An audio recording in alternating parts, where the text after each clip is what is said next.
క్రీస్తు సంఘములన్నయు మీకు వందనములు చెప్పుచున్నవి. Churches of Christ salute you. ప్రార్థన చేసుకుందాం. ప్రార్థన చేసుకుని దేవుని వాక్యాన్ని ధ్యానించుకోవడానికి ప్రయత్నం చేద్దాం.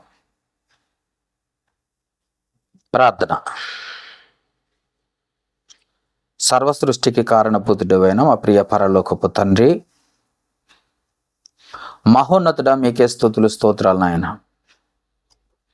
ఇప్పటి వరకు నీ కృపలో మమ్మల్ని జ్ఞాపకం చేసుకొని ఈ విధంగా మిమ్మల్ని ఆరాధించుట కొరకు, మహిమపరచుట కొరకు, సేవించుట కొరకు, స్తుతులు సలుపుట కొరకు మీరు ఇచ్చిన అవకాశాన్ని బట్టి, మీరు ఇచ్చిన ఆయుష్ను బట్టి కృతజ్ఞతాస్తుతులు చెల్లిస్తున్నాం. ఈ పరిశుద్ధ దినము కూడి వచ్చిన ప్రతి బిడ్డను దీవించండి, ఆశీర్వదించండి. పాడిన పాటల ద్వారా మీరు మహిమ పొందినందుకు కృతజ్ఞతలు. ఈ సమయంలో నీ మాటలు వినబోచుండగా తండ్రి, ప్రపంచాలను కలగచేసి వాటిని నడిపిస్తున్న మాటలు, సర్వ సృష్టిని బ్రతికింప చేసే మాటలు, మమ్మల్ని కూడా బ్రతికింప చేసే మాటలు. నీ మాటల్లో జీవము, ఆత్మ దాగి ఉన్నదని గుర్తెరిగి ఆ మాటలే మమ్మల్ని బ్రతికించి మా బాధల్లో నెమ్మది కలిగించి మమ్మల్ని పరలోకానికి నడిపించాయని, మా పాదములకు త్రోవ చూపించి వెలుగైనట్టి వాక్యము ఈ సమయంలో వినబోచుండగా మా అందరికీ వినగలిగిన చెవిని, గ్రహించగలిగిన మంచి మనసును, అర్థం చేసుకునే తెలివితేటలను మాకు అనుగ్రహించమని వేడుకొనుచున్నా. అజ్ఞానుల వలె నీ మాటలను త్రోసిపుచ్చక ప్రతి మాటలోనూ జీవమున్నదని గ్రహించి అది పరలోకానికి నడిపిస్తుందని గ్రహించి ఆ మాటల వైపు మనసు నుంచున్నట్లుగా సహాయం చేయమని తండ్రి, ఇక్కడే మీరున్నందుకు కృతజ్ఞతలు. ఎందుకంటే లేఖనాలు సెలవిస్తున్నట్టుగా ఎక్కడైతే 2-3 నీ నామమున కూడి ఉంటారు అక్కడ ఉంటానని సెలవిస్తున్నారు. కనుక మీరు మా మధ్యలో ఉండి ఆరాధన మర్యాదగాను, క్రమంగాను, మనస్పూర్వకంగా ఆరాధించినట్లుగా మీరు సహాయం చేయండి. ఈ ఆరాధన మాకు ఆశీర్వాదకరంగాను, మీకు మహిమకరంగాను జరుగునట్లుగా సహాయం చేయండి. మీరే మాకు బోధించి మమ్మల్ని బలపరిచి స్థిరపరచమని ఈ సమయాన్ని మీకే అప్పగిస్తూ యేసుక్రీస్తు నామమున అడిగి వేడుకొనుచున్నాము మా పరమ తండ్రి, ఆమేన్.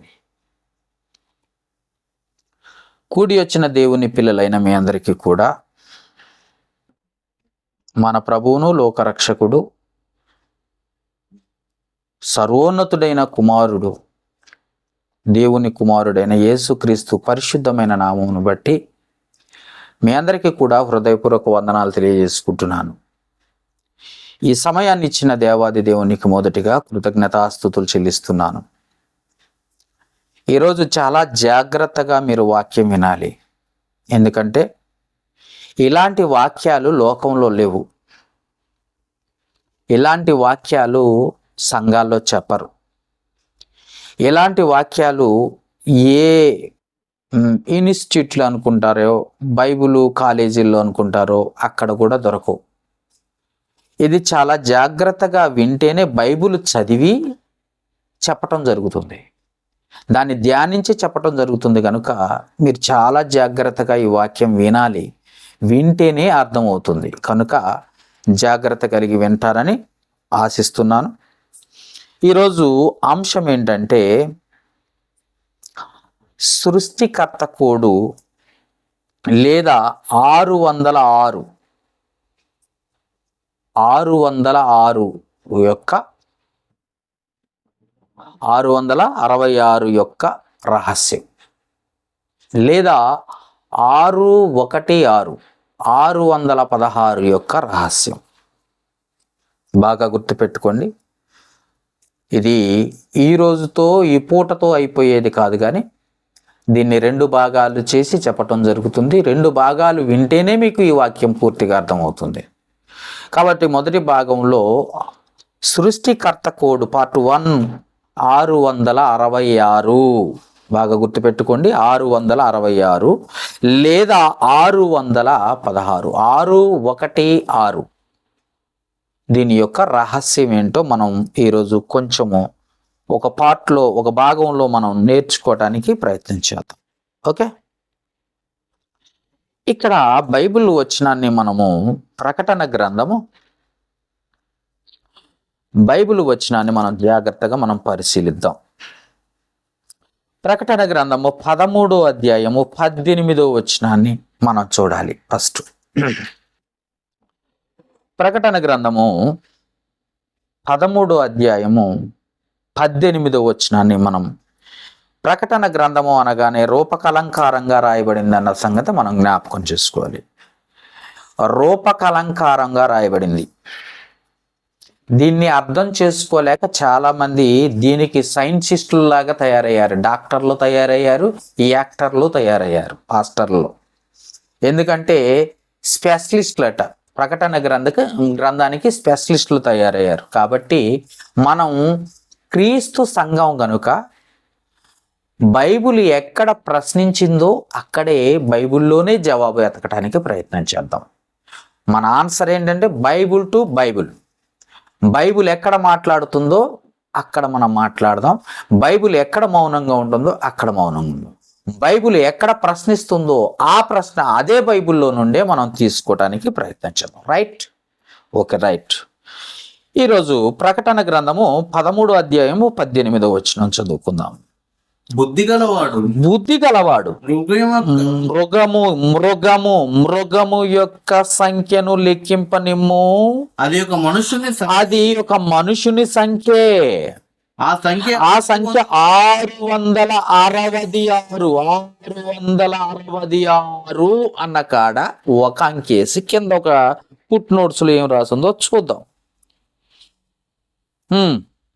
616 616 అది దాని సంఖ్య. ఓకే, 666 అంటే 616 అని కింద ఫుట్ నోట్స్ లో ఉంది. ఇందులో జ్ఞానము కలదు అని రాశాడు. అంటే ఈ సంఖ్యలో జ్ఞానం ఉంది, చాలా జాగ్రత్త క్రైస్తవులారా అని చెప్పాడు. ఎవరు దాన్ని కనిపెట్టగలరు అని అంటే బుద్ధిమంతుడు, బుద్ధిమంతుడు లేదా బుద్ధి గలవాడు మృగము యొక్క సంఖ్యను లెక్కించగలడు గాని బుద్ధి లేనివాడు లెక్కించలేడు. అది అసలు పాయింట్. ఆ క్రూర మృగము యొక్క సంఖ్యను లెక్కించాలంటే నీకు ముందు బుద్ధి ఉండాలి. అది జ్ఞానముతో సంబంధం ఇచ్చింది. ఇదేదో చదువుకుంటూ పోతే ఏదో మృగము, ఏదో సంఖ్య, ఏంటిది. ఈ మధ్య కాలంలో ఆ అమెరికాలోనూ అక్కడిక్కడ చూస్తూ ఉంటాం. తల మీద 6 ఏంటండి రౌండ్గా కట్ చేసుకుంటున్నారు. చేతుల మీద 666 ముద్రలు వేసుకుంటున్నారు. ఇక రకరకాలుగా మనుషులు చూస్తామంటే ఒక్కొక్కడు దానికి స్పెషలిస్టులు కూడా తయారైపోయారు. కాబట్టి ఈరోజు చాలా క్షుణ్ణంగా మనం చదువుకోవడానికి ప్రయత్నించాం.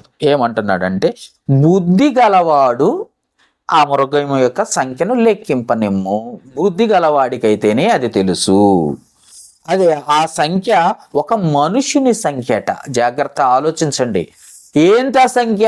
666 ఒక మనుషుని సంఖ్యే. ఆ సంఖ్య 666. ఇందులో జ్ఞానం ఉంది. జ్ఞానమును వెతికితే బైబిల్లో జ్ఞానం ఉంది. జ్ఞానమును వెతికితేనే అది మీకు తెలుస్తుంది, లేకపోతే తెలియదు. ఇది చాలా మీరు క్షుణ్ణంగా వింటేనే అర్థమవుద్ది. అక్కడక్కడ వాక్యాలు విని ఇక్కడ వాక్యం వినాలంటే ఇది విచిత్రంగా కనబడుతుంది. కాబట్టి దీన్ని చాలా ఉన్నదా లేదా, వాక్యానుసారంగా ఉన్నదా లేదా అని మీరు చాలా జాగ్రత్తగా పరిశీలిద్దాం. Okay, right. ఈ బుద్ధి గలవాడు ఎవరు అని మనం ప్రశ్నిస్తే బుద్ధి గలవాడు ఎవరు? బుద్ధి గలవాడు సంఖ్య లెక్కిస్తాడు. ఇంతకీ బుద్ధి గలవాడు ఎవరు అన్నది మనం ఆలోచించగలిగితే చిన్న క్లూ. దానియేలు గ్రంథము 12వ అధ్యాయము 3వ వచనంలో ఒక మాట రాసింది. దానియేలు గ్రంథము 12వ అధ్యాయం జాగ్రత్తగా తీయండి, తొందర ఏమి లేదు. చాలా జాగ్రత్తగా ఈ పాఠం మీరు చాలా శ్రద్ధగా వినాలి. దానియేలు గ్రంథము 12వ అధ్యాయము 3వ వచనం.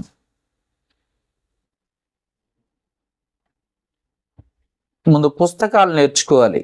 మత్తయి సువార్త, మార్కు సువార్త, లూకా సువార్త అనేవి అట్లాగను ఆది కాండము, నిర్గమకాండము, లేవియా కాండము, సంఖ్యాకాండము, ద్వితీయోపదేశ కాండము అని ఎలాగనో ఈ పుస్తకాలు నేర్చుకుంటే ఏ పుస్తకం ఎక్కడుందో మనం వెంటనే తెలుసుకోవచ్చు.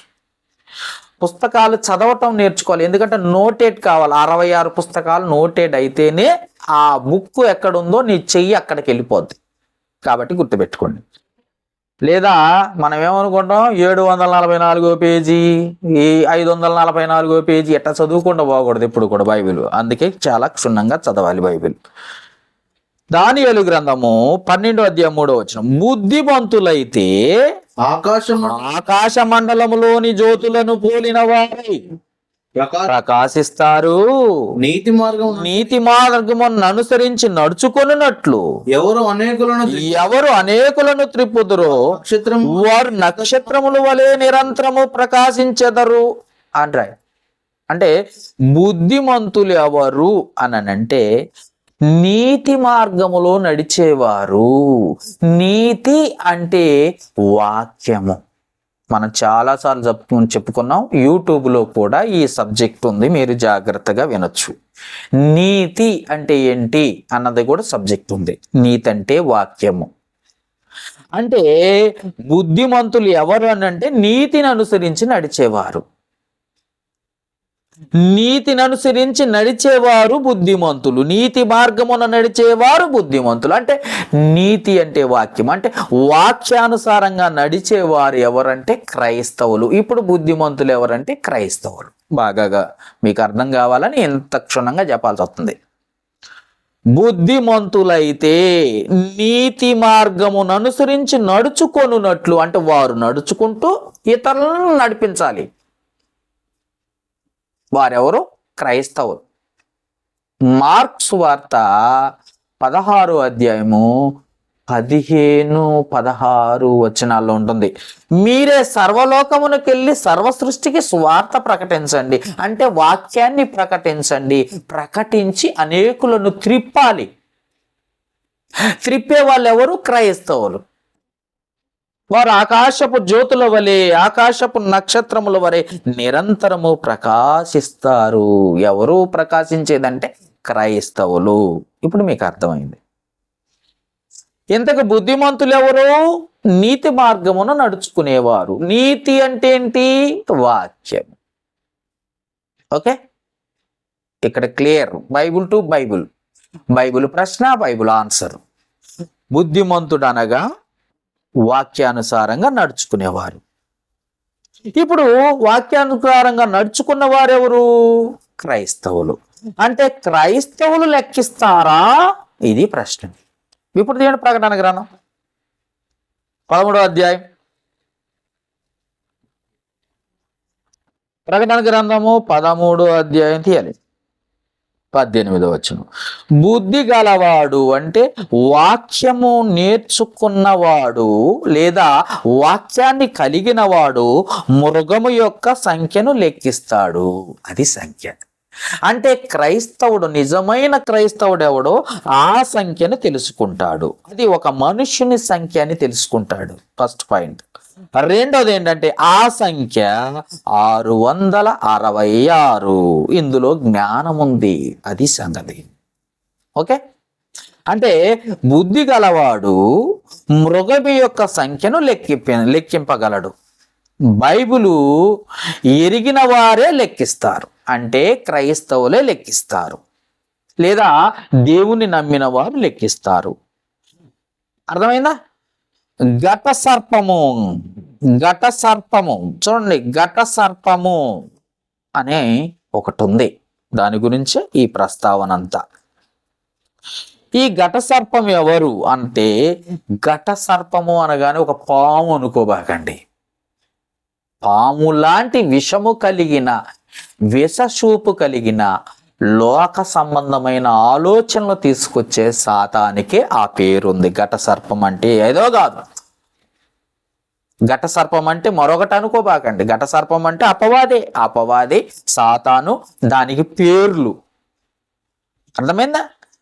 అది ఏం చేస్తుందంటే దేవుని పిల్లలను తప్పించటం, దేవుని మార్గంలో నుండి తప్పించే కార్యక్రమం చేస్తాం. అర్థమైందా? దేవునికి బదులు దేవునిగా చూపించాలని చూస్తుంది. అందుకే ఏమంటుందో ఒక్కసారి మొదటి నుండి చదువుదాం, 13వ వచనం నుండి. ప్రకటన గ్రంథము 13వ అధ్యాయం 13వ వచనం.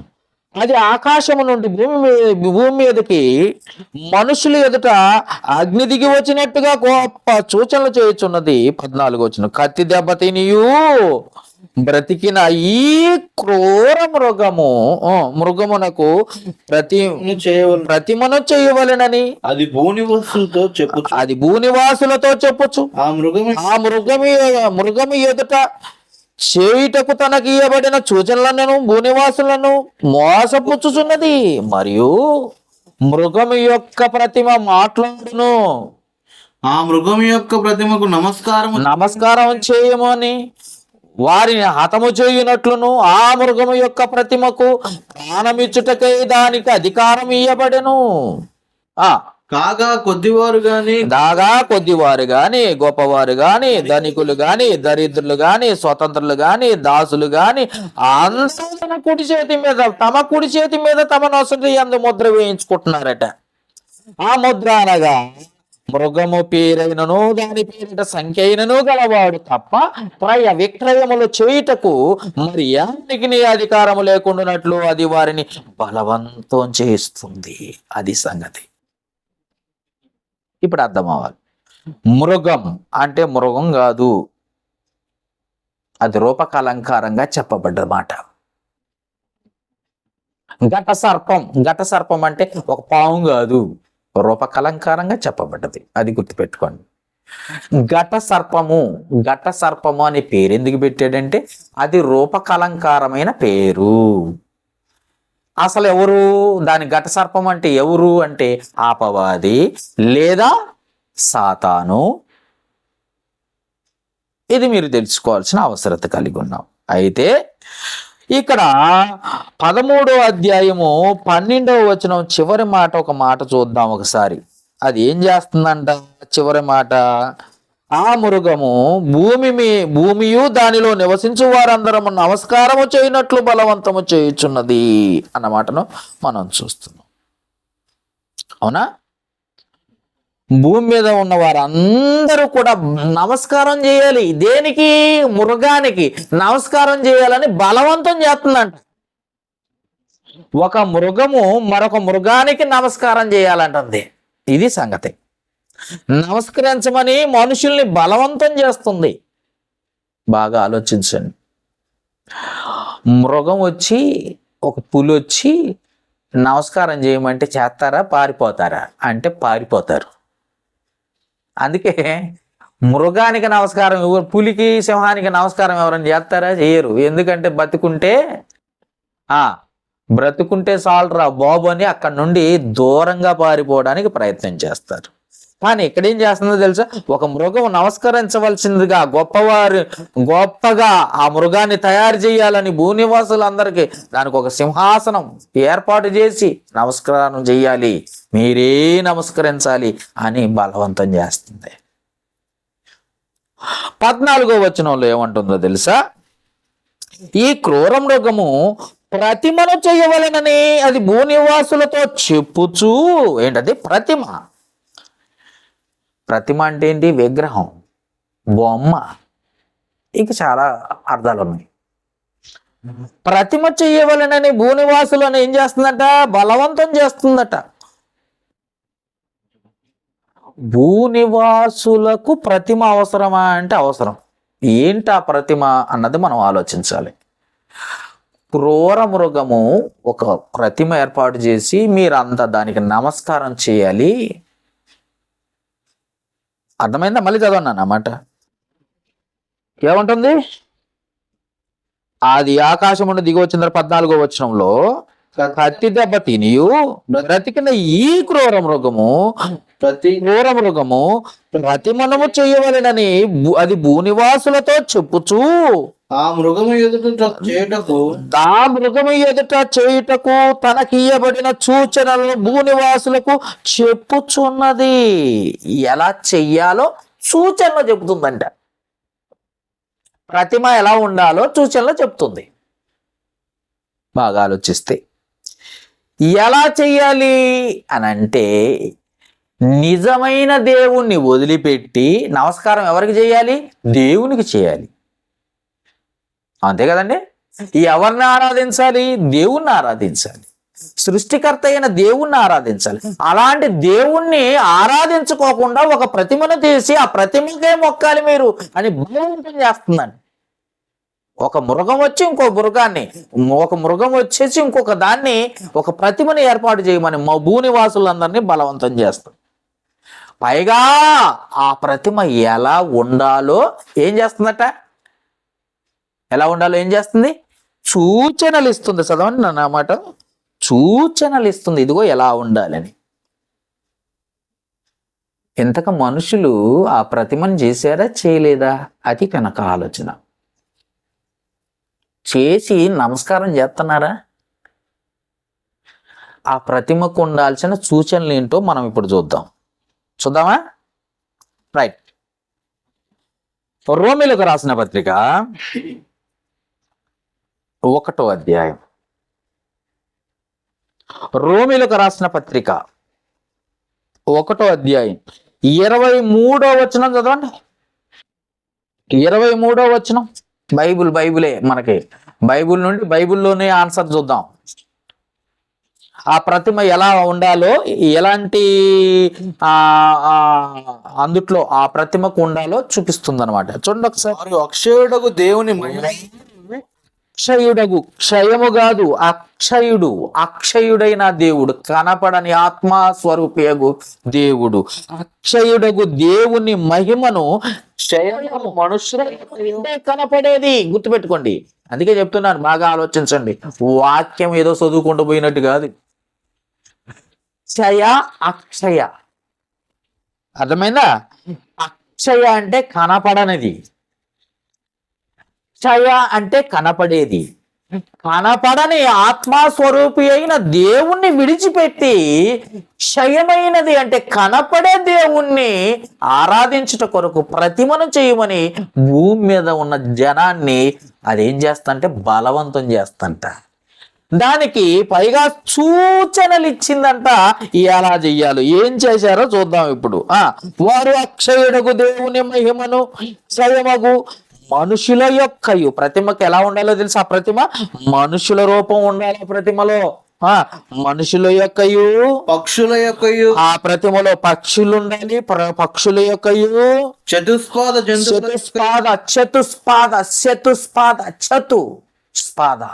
4 కాళ్ళ జంతువులు ఉండాలట. బాగా గుర్తుపెట్టుకోండి. ఆ ప్రతిమలో ఏముండాలి? చతుస్పాద జంతువుల యొక్కయు, పురుగుల యొక్కయు ప్రతిమా స్వరూపముగా మార్చిరి. వాళ్ళు బలవంతం చేయంగానే ఏంటది? ఆ ఘట సర్పము, ఆ క్రూర మృగం వచ్చి భూనివాసులను బలవంతం చేయంగానే దేవుని విడిచిపెట్టేసి వీళ్ళు ఏం చేశారో తెలుసా? ప్రతిమను చేశారట. ఎలా చెయ్యాలో కూడా చెప్పింది. సూచనలు ఇచ్చింది. ఆ సూచనలు ఏంటో తెలుసా? మనుషుల యొక్కయు, ఆ ప్రతిమ మీద ఏముండాలి? మనుషుల యొక్కయు, పక్షుల యొక్కయు, చతుస్పాద 4 కాళ్ళ జంతువుల యొక్కయు, పురుగుల యొక్కయు ప్రతిమ. మీరు ఎందాక చదివారు ప్రతిమ, ప్రకటన గ్రంథంలో ప్రతిమ. ఆ ప్రతిమగా మార్చేశారు. ఇప్పుడు ఈ ప్రతిమ ఎవరు? దేవుణ్ణి విడిచిపెట్టేశారు. సజీవుడైన దేవుణ్ణి విడిచిపెట్టారు. సజీవులకు నేను దేవుణ్ణని చెప్పబడిన ఆ సజీవమైన దేవుణ్ణి విడిచిపెట్టేశారు. దేనికి మొక్కుతున్నారట? మొక్కమని బలవంతం చేసింది, తయారు చేయమని బలవంతం చేసింది, తయారు చేశారు, మొక్కుతున్నారట, నమస్కారం చేస్తున్నారట. అర్థమైందా? చేశారా? చేస్తున్నారా లేదా? చేస్తున్నారో లేదో 25వ వచనం కూడా చూద్దాం ఒకసారి. రోమిలకు రాసిన పత్రిక 1వ అధ్యాయము 25వ వచనము. అట్టివారు దేవుని సత్యమును అసత్యమునకు దేవుని సత్యము అంటే ఏంటి అంటే చాలా మందికి తెలియదు. సత్యం అంటే నిజము, సత్యం అంటే యథార్థము, సత్యం అంటే ఇది కాదు. సత్యము బైబిల్ ప్రకారము సత్యము అంటే వాక్యము. యోహాను సువార్త 17వ అధ్యాయము 17వ వచనం. సత్యమందు వారిని ప్రతిష్ఠ చేయము, నీ వాక్యమే సత్యం. అంటే ఇప్పుడు చదవండి, ఇప్పుడు ఏమంటున్నారు? అట్టివారు దేవుని వాక్యమును అసత్యమునకు మార్చి. సత్యం అంటే ఏంటి? వాక్యము. దేవుని వాక్యమును, సత్యం అంటే ఏంటి? వాక్యము. ఆ వాక్యాన్ని అసత్యముగా మార్చి సృష్టికర్తకు ప్రతిగా సృష్టమును సృష్టించిన దానిని, వారు సృష్టించిన దాన్ని పూజించి సేవించిరి. అది నమస్కారం చేయండి, దండం పెట్టు అని బలవంతం చేయంగానే ఏం చేస్తున్నారంటే భూనివాసులు అందరూ పూజలు చేస్తున్నారట, దానికి సేవిస్తున్నారట, దాన్ని పూజలు చేస్తున్నారట, సేవిస్తున్నారట. ఏంటా ప్రతిమ అంటే మీకు ఇప్పుడు చూపించాలి, ఒకసారి చూపించాలి. ఆ ప్రతిమ ఏంటంటే మీకు ఇప్పుడు చూపించాల్సిన అవసరత కలిగి ఉన్నారు. ఏంటా ప్రతిమ అంటే కరెన్సీ నోటు. ఆ మృగం ఏంటంటే, ఆ మృగము స్వరూపం ఏంటంటే కరెన్సీ నోటు. ఏది బాబు, ఆ రాత్రి నీకు ఇచ్చానా? అది ఇచ్చి ఒకసారి చూపిస్తాను. ఒకసారి ఈ సెల్లు కూడా జూమ్ చేయి, చూపిస్తాను ఒకసారి. ఇది రైట్. ఇక్కడ మీరు చూసినట్లయితే ప్రతిమా స్వరూపము ఏంటది? మనం ఒక్కసారి అదే 23వ వచనంలో ఏముందో తెలుసా? మనుషుల యొక్కయు అని రాసింది. ఇదిగో జూమ్ చేయి. మనుషుల యొక్కయు కరెన్సీ. మనుషుల యొక్కయు అంటే మనిషి ఉన్నాడా? గాంధీ తాత ఉన్నాడా? బాగా నవ్వుతున్నాడు కదా ఈ గాంధీ తాత. అంటే ఏ ప్రతిమా రూపం తయారు చేసుకున్నారు వీళ్ళు? మృగము ప్రతిమా రూపం చేయమంటే ఏ రూపం చేశారు వీళ్ళు? కరెన్సీని తయారు చేపించింది. కరెన్సీని మృగం వచ్చి ప్రతిమా రూపం చెయ్యి, సూచనలు ఇస్తాను అని అంటే ఆ సూచనలు ఏంటంటే మనుషుల యొక్కయు, పక్షుల యొక్కయు, చతుస్పాద జంతువుల యొక్కయు, పురుగుల యొక్కయు ప్రతిమా రూపంగా మార్చేశారట వారు, బలవంతం చేసేసరికి. మనుషులు కనపడ్డారా? ఈయన అక్షయుడా అక్షయుడా అని ఆలోచిస్తే గాంధీ గారు మనలాంటి మనిషి, స్వతంత్రం తెచ్చి ఉండొచ్చు కానీ చచ్చిపోయాడు పాపం. మనలాంటి మనిషే. మనుషుల రూపాలు కనపడతాయట కరెన్సీలో. రెండోది పక్షుల యొక్కయు. ఈ నోటు మీద ఉండకపోవచ్చు కానీ పాతకాల నాటి నోట్లు పక్షులు ఉన్నాయి. కొన్ని వేరే కంట్రీ కరెన్సీ నోట్ల మీద పక్షులు బొమ్మలు ఉన్నాయి. ఎక్కడైనా కరెన్సీ ఒకటే, ఎందుకంటే భూనివాసులు అందరూ అంటే అన్ని దేశాల వారు కరెన్సీ. రెండోది పక్షుల యొక్కయు, చతుస్పాద జంతువుల యొక్కయు అన్నాడు. ఇక్కడ కనపడుతుంది చూడండి. ఇక్కడ ఏముందండి? పులుందా? 4 కాళ్ళ జంతువు. అంటే చతుస్పాద జంతువుల యొక్కయు అన్నాడు. ప్రతిమ ఎలా తయారు చేయమని చెప్పిందో తెలుసా? 4 కాళ్ళ జంతువులు అంటే పులుంది. ఇక్కడ ఇంకేముంది? ఏనుగుంది. ఇక్కడేముంది? ఖడ్గమృగం ఉంది. అంటే చతుస్పాద జంతువుల యొక్కయు ప్రతిమ ఇందుట్లో ఉండాలి. మనుషుల యొక్క ప్రతిమ ఉండాలి, చతుస్పాద జంతువుల యొక్క ప్రతిమ ఉండాలి, పక్షుల ప్రతిమ ఉండాలి, అలాగనే పురుగుల ప్రతిమ ఉండాలి. అంటే ఇన్ని బొమ్మలు ఉండేది ఏంటో తెలుసా? Currency note. Thank you. అంటే ఇప్పుడు వాళ్ళు ఆ క్రూర మృగము ప్రతిమ ఎలా ఉంది అని అంటే కరెన్సీ నోటును తయారు చేయించిందంట. Currency note. ఎవరు ముద్రించారు? ఎవరు తయారు చేశారు దీన్ని? ఈ కరెన్సీ నోటుని ఎవరు తయారు చేశారు? మనుషులే. దేవుడు తయారు చేయలేదండు. మళ్ళీ దేవుడి పేరు చెప్తారు. దేవుడు తయారు చేయలేదు, మనుషులు తయారు చేశారట. మనుషుల్ని తయారు చేయమని బలవంతం చేస్తే మనుషులు తయారు చేశారు. మనుషులు తయారు చేశారు. బాగా గుర్తుపెట్టుకోండి, మనుషులు మాత్రమే, మనుషుల కొరకు మాత్రమే, దేవుడి కొరకు కాదు అది, మనుషుల కొరకు మాత్రమే మనుషులే తయారు చేశారు. ఈ కరెన్సీ నోటుని ఏం చేస్తారో తెలుసా? ఒక ఆమె చర్చికి పోతా ఉంది, లేదా ఒక ఆయన చర్చికి పోతున్నాడు బైబిల్ పట్టుకొని. బైబిల్ పట్టుకొని చర్చికి వెళ్తుంటే సడన్గా 100 రూపాయల నోటు కనపడ్డది. 100 రూపాయల నోటు కనపడంగానే ఏం చేశాడు? కళ్ళకద్దుకున్నాడట. నమస్కారం చేస్తున్నారన్నమాట. కళ్ళకద్దుకొని జేబులో పెట్టుకున్నాడు. ఇంకొంత పోయేసరికి చేతిలో ఉన్న బైబిల్ జారి కింద పడిపోయిందంట.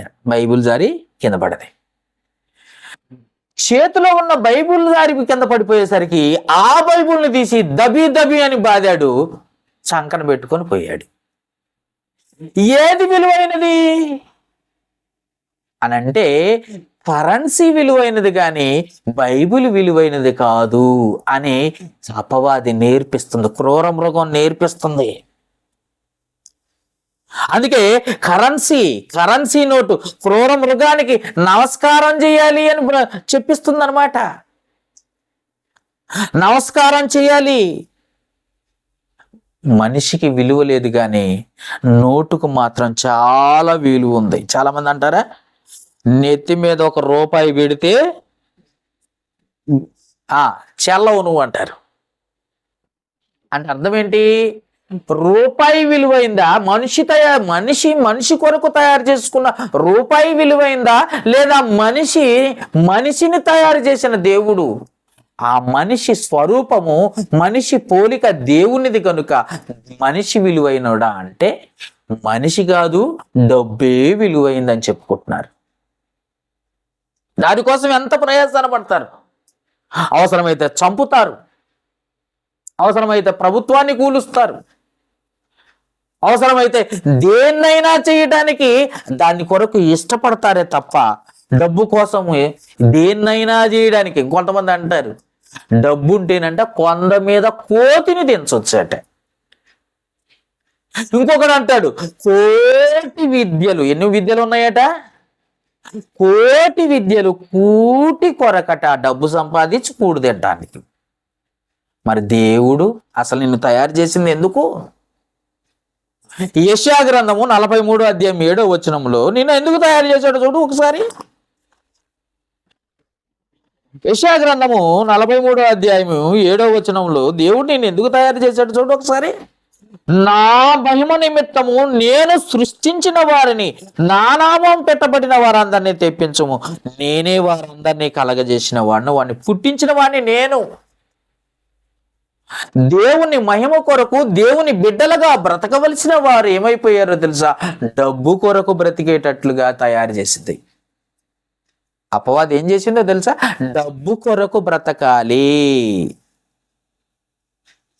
రాష్ట్రాల మధ్య కొట్లాట్లు, మనుషుల మధ్య కొట్లాట్లు, కుటుంబాల మధ్య కొట్లాట్లు, దేని కొరకు? డబ్బు కోసమే. డబ్బు కోసమేనండి. దేనైనా నువ్వు పూజించవు కానీ డబ్బును మాత్రం బాగా పూజిస్తారండి. డబ్బు అంటేనే ఫస్ట్ అట. మొన్న ఒక వ్యక్తి నాకు కనపడ్డాడు సాయంత్రం పూట.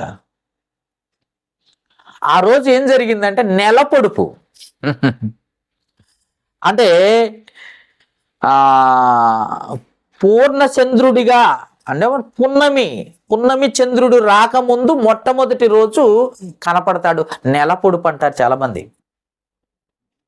కొంచెమే కనపడతాడు చంద్రుడు. వెంటనే అతను ఏం చేశాడో తెలుసా? నేను ప్రక్కనుంటే నాకెళ్ళి నా వైపు కూడా చూడకోకుండా జేబులో ఉన్న డబ్బులను చూసి ఆ నెల పొడుపును చూసి డబ్బులు చూసి దండం పెట్టుకుంటున్నాడు. దేనికి దండం పెట్టాలి? నిన్ను సృష్టించిన దేవునికా, నువ్వు సృష్టించిన కరెన్సీకా? ఒక్కసారి ఆలోచించు. ఎవరు క్రూర మృగం? ఎవరిని మింగేస్తుంది? నువ్వు తయారు చేసిన నోటే నిన్ను మింగేస్తుంది. అలా తయారు చేసింది. నీ మైండ్ మార్చేసింది. అందుకే చదవండి నాన్న, ప్రకటన గ్రంథం 13వ అధ్యాయం 14వ వచనం. కత్తి దెబ్బ తినియు బ్రతికి ఉన్న ఈ క్రూర మృగమునకు ప్రతిమను చెయ్యవలెనని అది భూనివాసులందరితో చెప్పుచు ఆ మృగము ఎదుట చేయుటకు తనకి ఇయ్యబడిన సూచనల వలన భూనివాసులను మోసపుచ్చుచు మరియు ఆ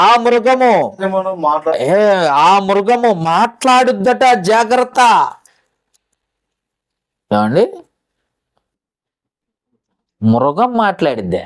ఎస్, ఆ కరెన్సీ మాట్లాడిద్దట. గుర్తుపెట్టుకోండి.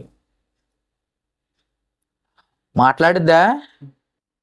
ఏమండి? డబ్బులు మాట్లాడుతుందా? డబ్బు మాట్లాడుతుంది అసలు? నీ దగ్గర ఉన్న 10 రూపాయలు మాట్లాడుతుంది. ఇప్పుడు నేను చూపించిన 10 రూపాయలు మాట్లాడిద్దంట. మీకు తెలుసా? మళ్ళీ చదవండి అన్నమాట. ఆ మృగము యొక్క ప్రతిమ మాట్లాడినట్లు ఆ మృగము యొక్క ప్రతిమ మాట్లాడుతుందంట. కరెన్సీ మాట్లాడుతుందంట. ఏమని మాట్లాడుతుందో ఇప్పుడు మీరు చదవాలి. ఇప్పుడు మీరు చదివితే మీకు అర్థం అవుద్ది. ఇక్కడ రాసి ఉంటుంది. మీరు ఎప్పుడైనా చూస్తే ఒక్కొక్కసారి చూపినానా, ఇక్కడ రాసి ఉంటుందండి. ఏం మాట్లాడుతుందో కూడా చెప్పుద్ది. ఇక్కడ ఏమంటుందట? I promise to pay the bearer the sum of 10 rupees అంటుంది. నేను నీకు తోడుగా ఉన్న ఏదైనా చేసే అంటుంది. ఏమంటుంది? ఏమని రాయించారు ఆ రోజే? ఈ ముద్ర ప్రతి నోటు మీద ఉంటుందండి. 500 నోటు మీద ఉంటుంది, 10 రూపాయల నోటు మీద ఉంటుంది, 1000 రూపాయలు ఏమంటారండి. ఆ మధ్యకాలంలో 2000 నోటు ఉంది. ఆ 2000 నోటు మీద అదే మాట ఉంటుంది. నేను నీకు తోడుగా ఉన్నా. వెళ్తావా? క్లబ్లోకి వెళ్ళు, సినిమాల్లోకి వెళ్తావా? వెళ్ళు, ఎంజాయ్ చెయ్యి.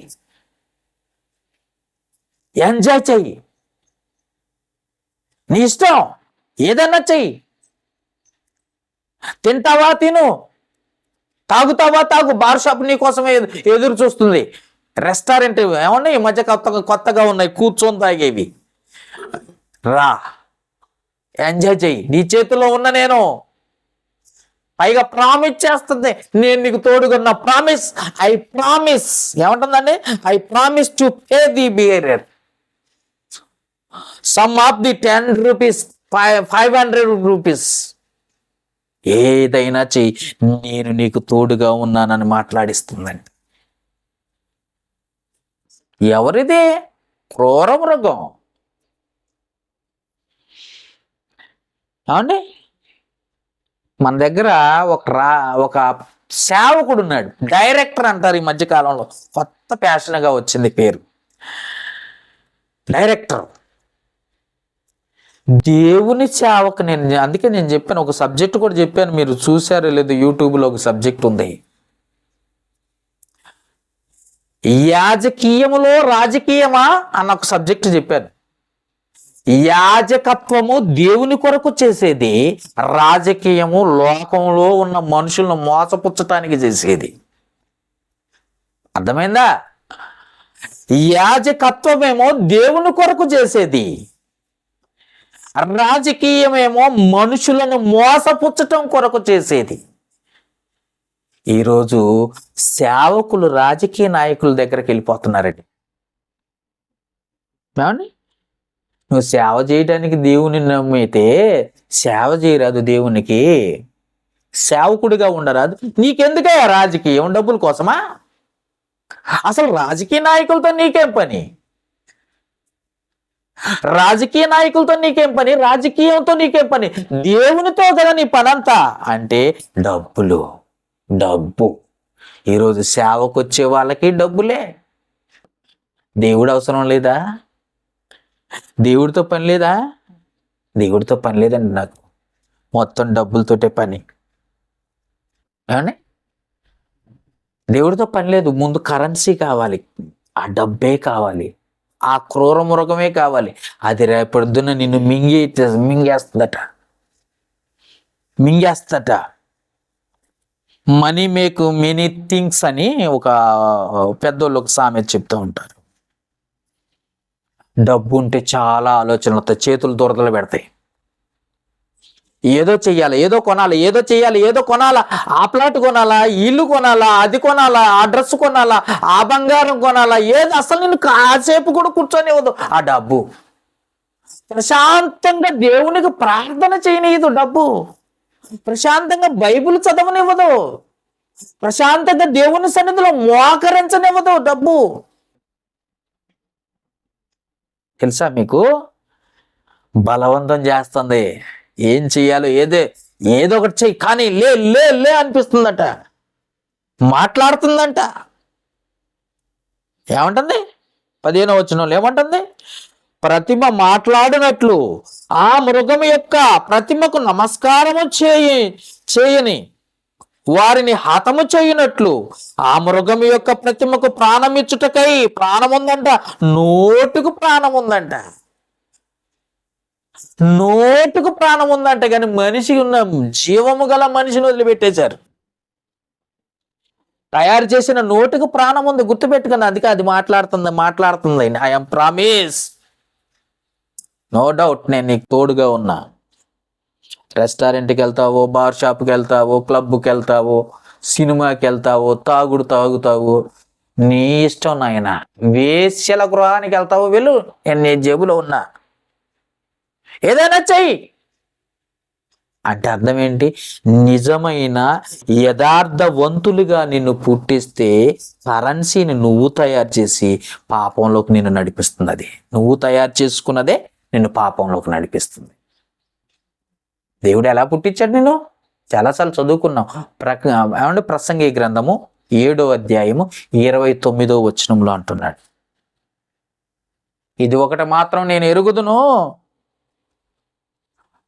నరులను దేవుడు యథార్థవంతులుగా పుట్టించడు గాని వారే వివిధ తంత్రములు కల్పించుకొని పడిపోయి చెడిపోయారట. దేవుడు యథార్థవంతులుగానే పుట్టించాడు. దొరికిందా నాన్న? ప్రసంగి 7:29, 7వ అధ్యాయం 29వ వచనం ఏం రాసింది అక్కడ? ఇది ఒకటి మాత్రం నేను కనుగొంటిని, ఏమనగా దేవుడు నరులను యథార్థవంతులుగానే పుట్టించాడు, కానీ వారు వివిధమైన తంత్రములు కల్పించుకొని, అది సంగతే, మీరు తయారు చేసుకొని మీరు చెడిపోతున్నారు. డబ్బు అవసరమా దేవుని పనికి? నువ్వు దేవుని పని చెయ్యి, దేవుడు ఏది అవసరమో నీకు ఇస్తాడు. లేదండి కొంతమంది అన్నారు, డబ్బు లేకుండా సేవ ఎట్ట చేస్తామండి పాస్టర్ గారు, డబ్బు లేకుండా. ఏమన్నాడో చూడండి, అది కూడా చూపిస్తాను ఒకసారి. రోమీలకు రాసిన పత్రిక 8వ అధ్యాయం, రోమీలకు రాసిన పత్రిక 8వ అధ్యాయం 28వ వచనం చూడండి ఒకసారి. డబ్బు లేకుండా సేవ చేయడం కాదు, నువ్వు సేవలోకి వెళ్తే నీకేం అవసరమో తీరుస్తాడు, కానీ డబ్బు కోసం సేవ చేయకు. అదే ఏమంటున్నాడు? దేవుని ప్రేమించు వారికి అనగా ఆయన సంకల్పము చొప్పున పిలువబడిన వారికి మేలు కలుగుటకై సమస్తమును సమకూడి జరుగుతాయని ఎరుగుదుము. ఏం కావాలో నీకు ఆయన ఇస్తాడు, నువ్వే ముందు ఊహించుకోవద్దు. నాకు ఇల్లు ఎట్లా, వాకిలు ఎట్లా, నేనెట్లా, వాక్యం ఎట్లా, నేనెట్ట పోవాలి, అదెట్ట, ఇది కాదు.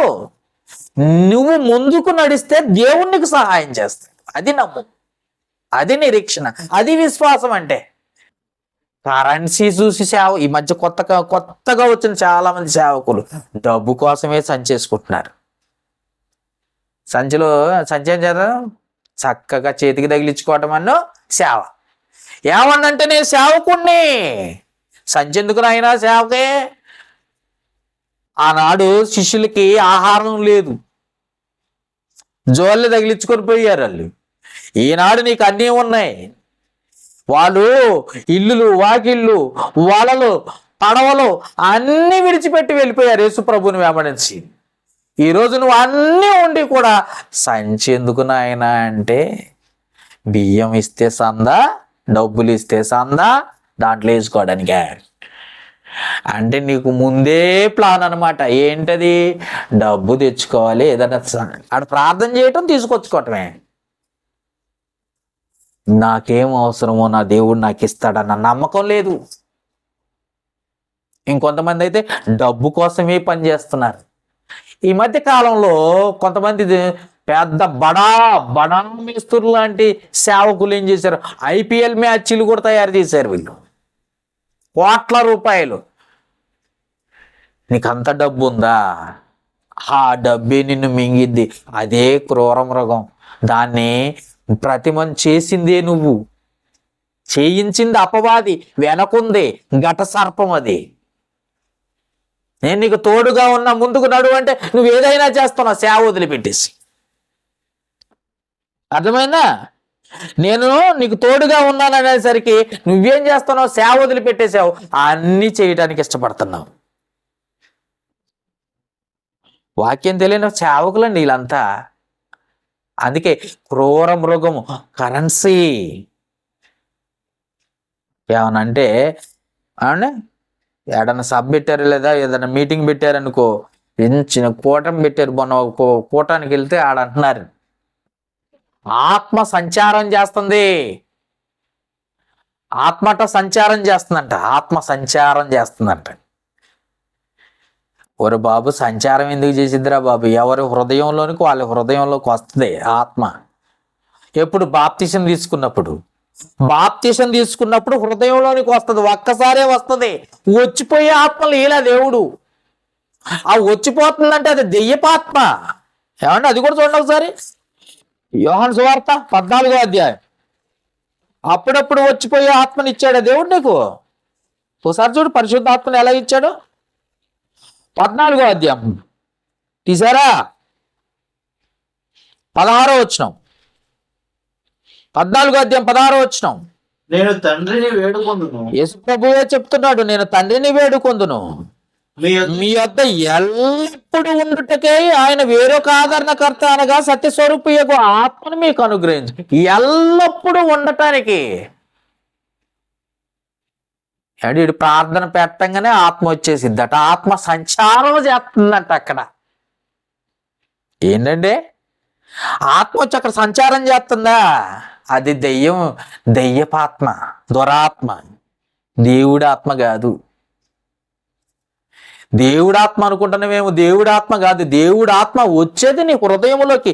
ఎక్కడికి వస్తుందో చూడు. బాప్తిసం తీసుకున్న తర్వాత గలతీయులకు రాసిన పత్రిక 4వ అధ్యాయం ఎక్కడికి వస్తుందో చూడండి ఒకసారి. గలతీయులకు రాసిన పత్రిక 4వ అధ్యాయం 6వ వచనం చదవండి. మరియు మీరు కుమారులై ఉన్నందున నాయనా తండ్రి. బాగా గుర్తుపెట్టుకోండి, తండ్రికి ఆత్మ, పరిశుద్ధాత్మ ఏమైద్దో కూడా తెలియదు చాలా మందికి. నాయనా తండ్రి అని కామా పెట్టి అని మొరపెట్టుకుని తన కుమారుని ఆత్మ, తండ్రికి కుమారుడు అవుతాడు ఆత్మ, పరిశుద్ధాత్మ. పరిశుద్ధాత్మ తండ్రి అయిన యెహోవాకు కుమారుడు అవుతాడు. కుమారుని ఆత్మను దేవుడు మన హృదయంలోకి పంపానంటే ఎక్కడ సంచారం చేస్తుంది అంటాడు ఒకడు. అది వస్తుంది ఆత్మ వస్తుంది అని ఎగుర్లు పెట్టేవాడు ఒకడు. పొర్లుతా ఉంటాడండి. ఒంటి మీద బట్టలు ఉన్నాయా లేవు అని కూడా చూడరు. పొర్లే వాళ్ళు ఒకళ్ళు, దూకే వాళ్ళు ఒకళ్ళు. నా దగ్గర ఒక ఫోటో ఉందండి. అటు ఆదిలాబాద్ డిస్టిక్ వెళ్ళి ఒక ఆయన ప్రార్థన చేస్తున్నారు. ఏంటి ఆ ప్రార్థన అంటే, ఒకళ్ళ మీద ఒకళ్ళు చెయ్యి పెట్టుకొని ఇట్లా చేతులు దండం పెట్టుకొని గెంతుతున్నారండి. పులిపీఠం చుట్టూ గెంతుకుంటూ ప్రార్థన చేయాలట. ఏది కప్ప గంతులు ఆడటం అనుకుంటున్నారా? నా దగ్గర ఫోటో ఉందండి, ఎవరైనా అడిగితే చూపిస్తాను నేను. కప్ప గంతులు ఆడుతున్నారు. కప్ప గంతులు ఆడుకుంటూ ప్రార్థన చేస్తున్నారంటే ఇదేం ప్రార్థన రా బాబు? క్రూర మృగం నిన్ను అట్లా ఆడిస్తుంది, ఘట సర్పం నిన్ను అలా ఆడిస్తుంది. బైబిల్ అర్థం కావట్లేదు. దాని ప్రతిమ స్వరూపము నీ దగ్గర ఉంది, నువ్వు తయారు చేసుకున్నావు, నిన్నే దిగమింగేటట్లుగా తయారు చేస్తుంది.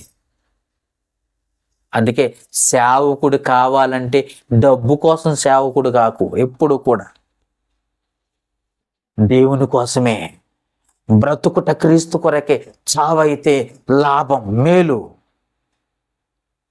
దేవుని కోసం బ్రతుకు, దేవుని కోసం చచ్చిపో. దేవుని నమ్మితే అలాగనే ఉండు, డబ్బు కోసం కాదు. అది దేవుడు అవసరం అనుకుంటే ఇస్తాడు నీకు. నీకే అవసరమో ఆ సమయానికి దేవుడు ఇస్తాడు. కానీ నీకు అవసరమని దేవుణ్ణి వదిలిపెట్టి దాని కొరకు పరుగులు ఎత్తకు. అర్థమైందా? మరి డబ్బున్న వాళ్ళందరూ పరలోకానికి పోరా అండి అని ఆ ప్రశ్న ఎత్తారేమో. డబ్బుని నమ్ముకుంటే పోరు, డబ్బు ఉంటే పోతారు కానీ, డబ్బు ఉంటే పోతారు కానీ డబ్బును మాత్రమే నమ్ముకుంటే పోరు. అది మాత్రం గుర్తుపెట్టుకోండి. ఎందుకు అంటున్నారు, ఎందుకు మాకు తెలియదా అని అంటారేమో. ఈ వాక్యం చదువుదాం, చూద్దాం ఒకసారి అండి. మత్తయి సువార్త 6వ అధ్యాయం. యేసు ప్రభు చెప్పిన మాట మనం గుర్తు చేసుకోవాలి కదా, అవసరం చాలా. మత్తయి సువార్త 6వ అధ్యాయం 24వ వచనం చదవండి. మత్తయి, ఇద్దరు ఎవడును ఇద్దరు యజమానులకు దాసుడుగా ఉండలేడు. అతడు ఒకని ద్వేషించి ఒకరిని ప్రేమించును, లేదా ఒకరిని పక్షము నుండి మరొకరిని తృణీకరించును. మీరు దేవునికిని సిరికిని, డబ్బు సిరి అంటే ఏంటో తెలుసా? డబ్బు. సిరి అంటే ఏంటి? డబ్బు. సిరికిని దాసులుగా ఉండలేరు. నీకు దేవుడు కావాలా, డబ్బు కావాలా? ఈ మధ్య కొత్తగా వచ్చిన పాస్టర్లు ఎక్కువయ్యారు ఈ మధ్య కాలంలో బాగా. ఐదవ సోదరులు ఎంత ధన్యనా కొత్త పాస్టర్లు ఎక్కువయ్యారులే. ప్రార్థన చేయటం ఆలస్యం, డబ్బులు ఎక్కడ పెట్టిస్తారు తెలుసా? బైబిల్లో పెట్టిస్తాంటారు. బైబిల్లో చందా ఎక్కడట? బైబిల్లో పెడతారట. అసలు వాక్యానికి డబ్బుకి అసలు సంబంధం ఉందా ఏమండి? డబ్బు నువ్వు సందా ఎక్కడ పట్టుకోవాలి? చేత్తో పట్టుకో. ఎవరి ప్రేమతో ఇచ్చి దేవుని పనికి అవసరం అయితే చేత్తో పట్టుకో. సందా బైబిల్లో పట్టుకోవటం ఏందిరా బాబు, పిచ్చి కాకపోతే. బైబిల్ అంటే ఏంటి? దేవుని వాక్యం, వాక్యమైన దేవుడు, కుమారుడైన దేవుని వాక్యము. వాక్యమే దేవుడై ఉండెను. ఆ వాక్యమైన దేవుని దగ్గరికి ఎవరో ఇచ్చిన సిరిని తీసుకొచ్చి పెడతానేంటి? అసలు సిరికిని దేవునికినే సంబంధం లేదు. మళ్ళీ చదువుతారా? చదవండి ఆ మాట. మీరు దేవునికిని సిరికిని దాసులుగా ఉండలేరు అంటున్నాడు ఇక్కడ. నమ్మితే దేవుని నమ్ము, లేకపోతే డబ్బుని నమ్ము. దేవుని పేరు చెప్పి డబ్బు సంపాదించడానికి రాకు, నరకంలో పోతావు. నిన్ను ఆ సిరే మింగేస్తుంది. డబ్బు కోసం దేవుని నమ్మకు, దేవుని కోసం నమ్మితే నీకేం అవసరమో, ఏ సమయానికి ఏది అవసరమో నువ్వు విశ్వాసంతో ఆయన పైన ఆధారపడితే దేవునికి సహాయం చేస్తాడు. ఆయన ప్రేమించు వారికి అనగా, దేవుని ప్రేమించు వారికి సమస్తమును సమకూడి జరుగుతాయి. ఎక్కడి నుండి వస్తాయో, ఎలా వస్తాయో దేవుడిస్తాడు నీకు. దేవుడు మనుషుల ద్వారా నీకు సహాయం చేస్తాడు. అంతేగాని డబ్బు డబ్బు డబ్బు డబ్బు, అందుకే నువ్వు తయారు చేసుకున్న డబ్బు కోసం నువ్వు పాకులాడితే నువ్వే చచ్చిపోతావు. అందుకే ప్రకటన గ్రంథంలో ఏమన్నాడు 15వ వచనం, 13వ అధ్యాయం 15వ వచనం. మరియు ఆ మృగం యొక్క ప్రతిమ మాట్లాడును, ఆ మృగం యొక్క ప్రతిమకు నమస్కారము చేయమని వారిని హతము చేయునట్లును. ఆ మృగము యొక్క హతం చేస్తుంది, ఆ డబ్బే నిన్ను హతం చేస్తుంది, గుర్తుపెట్టుకో. ఆ మృగము యొక్క ప్రతిమకు ప్రాణం ఇచ్చుటకై అధికారం ఇయ్యబడెను. ఏంటి? డబ్బు కోసం ప్రాణం ఎత్తవా? ఇచ్చేటట్లు చేసిందండి నిన్ను, ఇచ్చేటట్లు చేసింది. డబ్బు కోసం ప్రాణం ఇచ్చేటట్టు చేసింది. డబ్బు కోసం ఏదైనా చేస్తుంది. ఏమండి? చెయ్యని నేరాన్ని నెత్తి మీద వేసుకొని డబ్బులు ఎత్త నీకంటే చాలు. వీడు చెయ్యని నేరాన్ని నెత్తి మీద వేసుకొని అయినా జైలుకు పోతాడు. ఎందుకయ్యా అంటే డబ్బు కోసం. డబ్బుల కోసం. వాడిని చంపు అంటే చంపేసేసి వస్తాడు డబ్బుల కోసం. డబ్బుల కోసమా? డబ్బుల కోసం. ఇంకేమంటుంది చదవాలి మాట. ప్రతిమ నమస్కారం చేయనట్లు ఆ మృగం యొక్క ప్రతిమకు ప్రాణం ఇచ్చుటగా దానికి అధికారం ఇవ్వబడిన 16వ వచనం. కాగా కొద్దివారి, అందుట్లో చూడండి జనాలు, కాగా కొద్దివారు గాని, గొప్పవారు గాని, ధనికులు గాని, మరి దరిద్రులు గాని, స్వతంత్రులు గాని, దాసులు గాని అందరూ తమ కుడి చేత్తో, ఇదేంటండి కుడి చేతి మీద ముద్ర, ఏమన్నా చదువుతారా? కుడి చేతి మీదనైనను తమ నొసటినైనను. అది సంగతి. ముద్ర ఏంటి? కుడి చేతి మీద, కుడి చేతి మీద ముద్ర. అవును, మరి ఎడం చేతితో డబ్బులు ఇస్తే ఎవరైనా తీసుకుంటారా? అస్సలు తీసుకోరు. ఎడం చేతితో డబ్బులు ఇస్తారా? కుడి చేతితో ఇవ్వండి. ముద్ర ఎక్కడ వేసిందట? కుడి చేతి మీద వేసింది, ఈ ఎడం చేతి మీద వేయలేదు. ఏమనుకుంటున్నావు? చాలా ఇంపార్టెంట్ అది. ఆ మృగం ఎలాంటిదో తెలుసా? నేను మింగేయటానికి కుడి చేతి మీద ముద్ర వేసింది, అలాగే నేను నొసటి మీద ముద్ర వేసింది. కళ్ళకద్దుకో ముందు ఇట్లాంటి డబ్బును చూడంగానే దానికి దాసోహం, నమస్కారం. నువ్వు పొద్దున్న నుండి లెగిస్తే ఏంట్రా నాన్న అట్ట మౌనంగా ఉన్నావు? నీకు తెలుసా నా సమస్యలు, ఎన్నో కష్టాలు, ఎన్నో బాధలు. కుటుంబం గడవట్లేదు నాయన, చాలా ఇబ్బందిగా ఉంది. అంటే నీకు ఏం అవసరం అని చెప్తున్నావు? ఇండైరెక్ట్గా డబ్బులు అవసరం అని చెప్తున్నావు. రాత్రంతా నువ్వు ఆలోచించేది డబ్బు కోసమే, పగలంతా ఆలోచించేది నువ్వు డబ్బు కోసమే, అన్ని డబ్బు కోసమేనా? అనే తల. అందుకే ముద్ర ఎక్కడేసింది? నొసటి మీద వేసిందండి. అసలు నువ్వెవరు? దేవుని కోసం బ్రతకాల్సిన వాడివి. దేవుని స్వరూపమందు దేవుని పోలికగా నిన్ను పుట్టించుకుంటే, తన మహిమ కోసం నిన్ను ఏర్పాటు చేస్తే, అపవాది జమ్మున నీ దగ్గరకు వచ్చేసినాడు. దెబ్బతిన్నది, కత్తివాతతో దిగొచ్చింది. కత్తివాతతో దిగి వచ్చి ఇక్కడ ఏం చేస్తుందో తెలుసా? ఒక ప్రతిమను చేయమని, నమస్కారం చేయాలని దానికి సూచనలు ఇచ్చి, ఎలా చెయ్యాలో ప్రతిమకు రూపాన్ని ఇచ్చి బలవంతం చేస్తాయి. బలవంతంగా అపవాది మాటలకు లోబడిపోయి ప్రతిమను చేసుకుని దానికి మొక్కుతూ, దానికి నమస్కారం చేస్తూ, కుడి చేతి కాదట ఎడం చేతికి, నేను ఎడం చేతితో డబ్బులు ఇస్తానంటే ఎవడన్నా తీసుకుంటాడా అంటే తీసుకోడు. ఎడం చేతితో డబ్బులు ఇస్తానంటే ఎవరు తీసుకోరు. కుడి చేతి మీద ముద్ర వేసేసి నొసటి మీద ముద్ర వేసిందంట. ఏమంటున్నాడు చదవండి అన్నమాట.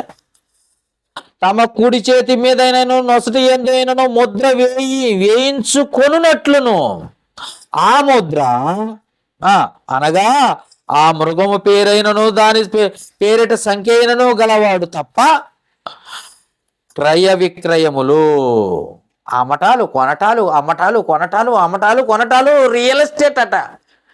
రియల్ ఎస్టేట్ చూడు, భోజన హోటళ్ళు చూడు, ఆ దుకాణాలు చూడు, షాపులు చూడు, ఖాళీగా ఉండవండి, చాలా బిజీ. ఎందుకంటే కొనటం అమ్మటం, కొమ్మటం అమ్మటం. ఎందుకంటే ఈ క్రయ విక్రయాలే జరుగుతున్నాయి. దేంతో? ఈ ప్రతిమతోటే. ఆ ప్రతిమ ఏంటి? కరెన్సీ. ఆ మృగం ఏంటి? కరెన్సీ, డబ్బు, నోటు. అర్థమైందా? క్రయ విక్రయాలు చేయుటకు మరి ఎవరికి అధికారం లేకుండానట్లు. ఎందుకంటే డబ్బే ముఖ్యం, డబ్బే ముఖ్యం. డబ్బు ఉన్నవాడే క్రయ విక్రయాలు చేస్తాడు. లేకుండానట్లు అది వారిని బలవంతం చేస్తుందంట. అది సంగతి, బలవంతం చేస్తుంది. ఏమండి? నిన్ను మింగేస్తుంది. నీకు తెలియకుండానే డబ్బు నిన్ను మింగేస్తుందంటే ఎవ్వరు నమ్మరు. మృగం అండి, అది మృగంలాగా లేదు. మృగం అని చెప్పారు కానీ మృగంలా లేదు. కానీ నేనేం చేస్తుందో తెలుసా? నోటు మింగేస్తుంది. ఇదేదో చిన్నప్పుడు 3వ తరగతిలో కథ ఒకటి విన్నాం. బాగా ముసలి పులట, బాగా ముసలిదైపోయింది పులి.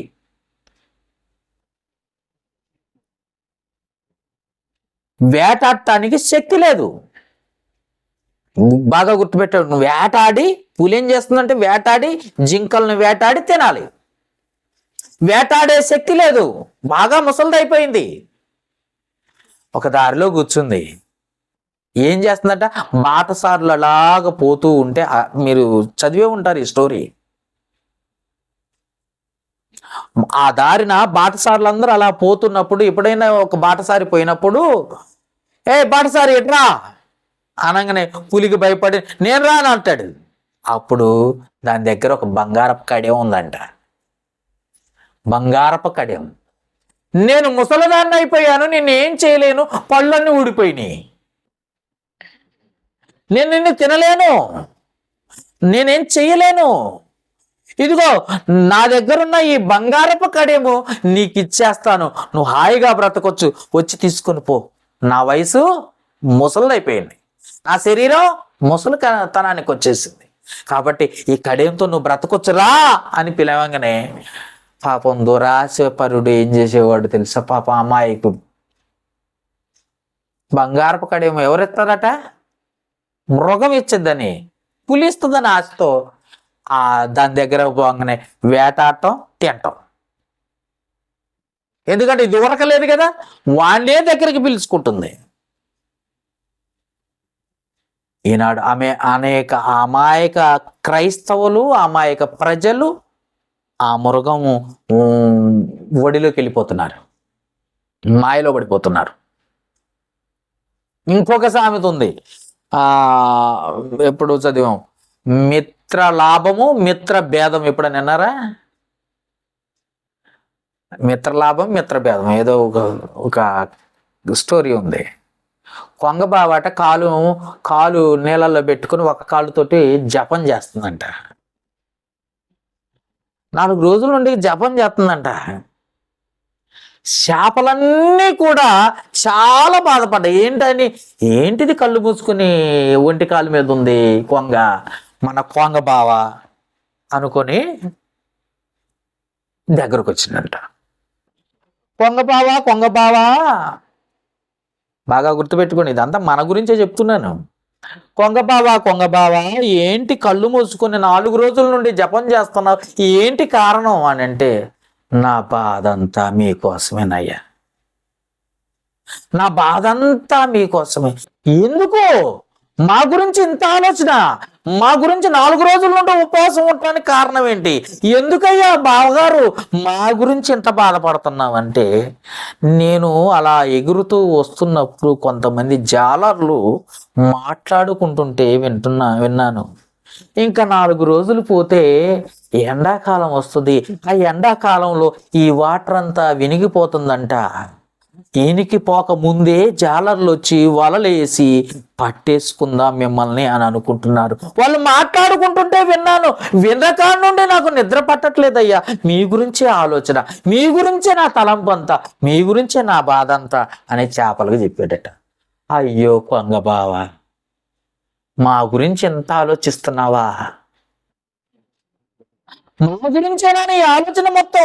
మా గురించేనా ఉపవాసం ఉండి ఒంటి కాళ్ళతో నుంచున్నావు? అవునయ్యా. అయితే బావా, కొంగ బావా, మాకేదైనా నీకు తెలుసు కదా, ఎన్నో చోట్లకి ఎగురుతూ ఉంటావు, మంచి చెరువు, నీళ్లున్న చెరువులోకి మమ్మల్ని తీసుకుపోయి వదిలిపెట్టరాదు, మమ్మల్ని బ్రతికించరాదు, మా ప్రాణాలను నిలబెట్టరాదు అని అడిగిందంట. అనేక చేపలు వచ్చి అడిగాయట. అమ్మయ్య దొరికారు మీరు నా చేతికి అనుకున్నదట. ఏమండి, అమ్మయ్య దొరికారు మీరు నా చేతికి అని చెప్పేసి రోజుకు కొన్ని చేపల్ని అంత దూరానికి తీసుకుపోవటం, తినేయటం, రావటం. ఏమండి, దాని కడుపు నిండుతుంది. కానీ ఇక్కడున్న వాళ్ళకి ఏమర్థమవుతుంది? మమ్మల్ని కాపాడుతుంది అనుకుంటున్నారు. కరెన్సీ ఏం చేస్తుందట? కాపాడుతుంది అనుకుంటున్నారు. కానీ దాని మాయలో పడి చచ్చిపోతున్నారన్న సంగతి ఎవరికి తెలుసు? అండి, దాని మాయలో పడిపోయి చచ్చిపోతున్నారని ఎవరికి తెలుసు? పైగా కుడి చేత్తో పట్టుకోవాలి, ఎడం చేత్తో పట్టుకునివ్వదు, నొసటి మీద కూడా ముద్రేసింది. అలాంటిది నిన్ను ఎట్ట విడిచిపెట్టిద్దని నువ్వు అనుకుంటున్నావు నాయన? ఆ క్రూర మృగం నిన్నెట్ట వదిలిపెట్టుద్ది? ఆ కరెన్సీ నిన్నెట్ట వదిలిపెట్టింది. అందుకే యేసు ప్రభు చెప్పాడు, సూది బెజ్జంలో ఒంటైనా వెళ్ళిపోతుందేమో గాని ధనవంతుడు మాత్రం పరలోక రాజ్యానికి చేరడాడు. కానీ సూది బెజ్జంలో ఒంటె వెళ్తుంది కానీ ధనవంతుడు పరలోక రాజ్యానికి వెళ్ళటం దుర్లభం, చాలా కష్టం. ధనాన్ని నమ్ముకున్నవాడు, డబ్బును నమ్ముకున్నవాడు, డబ్బు మీద మనస్సు పెట్టుకున్నవాడు చాలా కష్టం, చాలా కష్టం, చాలా కష్టం. సూది బెజ్జంలో ఒంటె ఎంత పెద్దగా ఉంటుంది, సూది బెజ్జం ఎలా ఉంటుంది ఒకసారి ఆలోచించండి. అందుకే చాలా జాగ్రత్త. డబ్బుని నమ్ముకుంటే పరలోకానికి వెళ్ళావు, కరెన్సీని నమ్ముకుంటే వెళ్ళలేవు నువ్వు. అందుకే పౌలు గారు ఏమన్నాడు చూడండి ఒకసారి, తిమోతికి రాసిన మొదటి పత్రిక, తిమోతికి రాసిన మొదటి పత్రిక 6వ అధ్యాయం 9-10 వచనాలు. తిమోతికి రాసిన మొదటి పత్రిక 6వ అధ్యాయం 9-10 వచనాలు. ధనవంతులగుటకు అపేక్షించువారు దొరికిందండి, శోధనలోను ఉరిలోను అవివేక యుక్తములను హానికరములైన అనేక దురాశల్లోను పడుతురు. ఎక్కడెక్కడ పడతారో చూడండి, శోధనలో పడతారు. డబ్బు కోసం ప్రయాసపడ్డవారు, డబ్బు కోసం ఆశపడ్డవారు, డబ్బు కోసం కష్టపడేవారు, డబ్బు కోసం ప్రయాసపడేవారు, డబ్బుని నమ్మినవారు శోధనలో పడిపోతారు, ఊరిలో పడిపోతారు, అవివేక యుక్తములకు హానికరములైన అనేక దురాశలకు పడిపోతారు. అటివి మనుషులను నష్టములోను నాశనములో ముంచేస్తాయి. నాశనానికి వెళ్ళిపోతావు నువ్వు, జాగ్రత్త. 10వ వచనం, ఎందుకనగా ధనాపేక్ష సమస్త కీడులా. అవును, మరి ఎన్ని కీళ్ళో తెలుసా? అన్ని కీళ్లకు మూలం ధనమే. కొన్ని కీళ్ళు కాదండి, విన్నారా? అన్ని కీళ్లకు ధనమే మూలం. అందుకే సమస్త కీడులకు మూలము ధనము. కొందరు దాన్ని ఆశించి విశ్వాసము నుండి తొలగిపోతున్నారట. అమ్మా, దేవుడు ఇవ్వమన్నది, తన పని కోసం ఇవ్వమన్నది ఇదిగో ఎంత. నేను ఎంత ఇస్తే నీకేంటి? నువ్వు విశ్వాసురాలివి కాదు, నువ్వు విశ్వాసుడివి కాదు. నీ ఇష్టం వచ్చినట్టుగా నువ్వు ఇవ్వటం కాదు, దేవునికి నచ్చినట్టుగా బ్రతుకుతానని నువ్వు దేవుని నమ్ముకున్నావు, బాప్తిసం తీసుకున్నావు. దేవుడు చెప్పినట్టుగా వింటానని, ఇస్తానని, నమ్మకంగా బ్రతుకుతానని బాప్తిసం తీసుకున్నావు. నువ్వేం చేస్తున్నావు ఈరోజు? దేవుడు చూడలేదా అంటే డబ్బు మీద నీకు అంత ఆశ. అందుకే ఏమంటున్నాడు, దాన్ని ఆశించువారు మొదట విశ్వాసములో నుండి తొలగిపోతారు. ఫస్ట్ వాళ్ళకు విశ్వాసులు కాదు, అవిశ్వాసులు అయిపోతారట. నానా బాధల్లో తమను తామే కూర్చుకొని చచ్చిపోతారట. నానా బాధలతో, ఒకటి కాదు, రెండు కాదు, అనేక బాధలు చుట్టుముట్టించేది ఏంటో తెలుసా? నువ్వు ఏర్పాటు చేసుకున్న ప్రతిమా స్వరూపమైన కరెన్సీ. అర్థమవుతుందా? శోధనలో పడతారు. అందుకే కింద పడ్డ రూపాయిని ఏం చేస్తాడు తెలుసా? అన్యుడైతే కొంతమంది క్రైస్తవులు కూడా పిచ్చోళ్ళు ఉన్నారు, అమాయకులు. వాడు ఎట్టట ఏది కింద పడ్డదని ఇలా. నువ్వు అనాల్సింది దేవుని వాక్యాన్ని నాయన, నువ్వు కరెన్సీని కాదు, డబ్బు కాదు, అది నోటు, కాగితం. 2 ముక్కలైతే అది పనికిరాని కాగితాన్ని దండం పెట్టుకుంటున్నావు, నువ్వు మొక్కుతున్నావు, నువ్వు దానికోసం కష్టపడుతున్నావు, దానికోసం ప్రయాసపడుతున్నావు. ఏది అవసరమో నీకు ఇస్తానన్నాడు దేవుడు. ఏది అవసరమో, ఎంత అవసరమో నేను ఇస్తానన్నాడు దేవుడు. నీ అవసరాలు తీర్చే దేవుడు ఉండగా నువ్వు డబ్బు కోసం ప్రయాసపడుతున్నావు అంటే నీవు గొయ్యి నువ్వు తవ్వుకుంటున్నావని అర్థం. మీకు తెలుసా, లాస్ట్ 2 years బ్యాక్ కోవిడ్ వచ్చింది, COVID-19 అని వచ్చింది. బాగా డబ్బు ఉన్న వాళ్ళు సంపాదించి సంపాదించి పిల్లల జల్లలు లేరండి. నేను చాలా మంది చూసాం. చాలా మంది తెలిసిన వాళ్ళు కూడా ఉన్నారు. కోట్ల రూపాయలు సంపాదించారు. ఇద్దరు మొగుడు పిల్లలే, పిల్లలు లేరు. బంధువుల్ని ఎవరిని దగ్గరకు రానిచ్చేవాళ్ళు కాదు, ఎందుకంటే డబ్బులు అడుగుతారని. ఎవరిని బంధుమిత్రులు ఎవరిని దగ్గరికి రానిచ్చేవాళ్ళు కాదు. వాళ్ళ ఇంట్లో వాళ్ళిద్దరే ఉండేవాళ్ళు, వాళ్ళ పాలన మనిషి ఉండేది. కోట్ల రూపాయలు ఉన్నాయి బ్యాంకులో. ఇద్దరికి కోవిడ్ వచ్చింది. ఇద్దరు చచ్చిపోయారు. బ్యాంకులో ఉన్న డబ్బులు ఎవరి? ఏమండి, ఏం చేస్తున్నారు డబ్బులు? ఆ డబ్బు ఎవరిదండి? ఆ డబ్బు ఎవరిది? ఒక్కసారి ఆలోచించుకో. ఇలాంటి కోవిడ్ వచ్చి చచ్చిపోయిన వాళ్ళ డబ్బు బ్యాంకులలో అలాగనే ఉండిపోయిందండి. ఎవరికి తెలియదు, బంధువులకి చెప్పరు. నా దగ్గర ఇంత డబ్బులు ఉన్నాయి అని స్నేహితుల్ని పిలవరు, బంధువుల్ని పిలవరు. ఎందుకంటే డబ్బు ఎవరిని రానివ్వరు. దాని మీద ఎలా సంపాదించాలని ప్రయాసే తప్ప. అందుకే ఆలోచించు. ఇప్పుడు చదువుదాం ప్రకటన గ్రంథం. ఏముంది? 13వ అధ్యాయము 13వ అధ్యాయం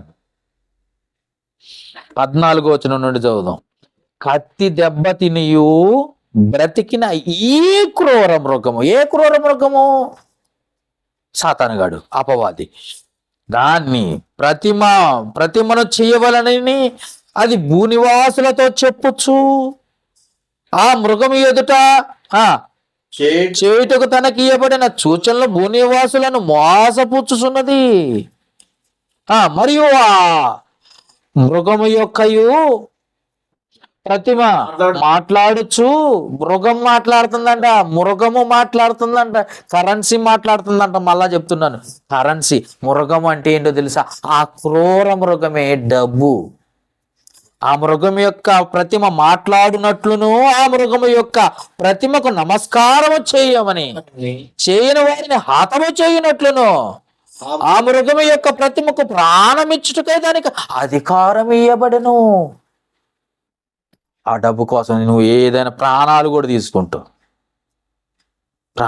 తీసుకునే పరిస్థితి. ఇంకేమంటున్నాడు? కాగా దాంట్లో ఎవరెవరు ఉన్నారు? కొద్దివారు గాని, గొప్పవారు గాని, ధనవంతులు గాని, దరిద్రులు గాని, స్వతంత్రులు గాని, దాసులు గాని, అందరూ, కొంతమంది కాదు, అందరూ తమ కుడి చేతి మీద తమ నొసటి మీద ముద్ర వేసుకున్నారట. అందరూ భూమి మీద ఉన్న వాళ్ళు చాలా మంది అండి.